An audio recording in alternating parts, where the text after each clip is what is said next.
একটা সময় আসে যখন চারপাশে শত মানুষ থাকলেও একজনও থাকে না যার সাথে মন খুলে সব বলা যায়।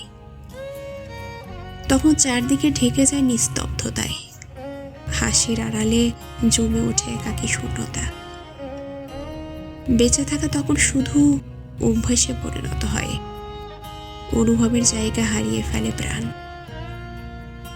মানুষের জীবনের সবচেয়ে বড় অর্জন যদি কিছু হয়, তা হলো একজন সত্যিকারের কথা বলার সঙ্গী, যে শুনবে অভিযোগ নয়, অনুভূতি, যে বুঝবে না বলা কথাগুলো।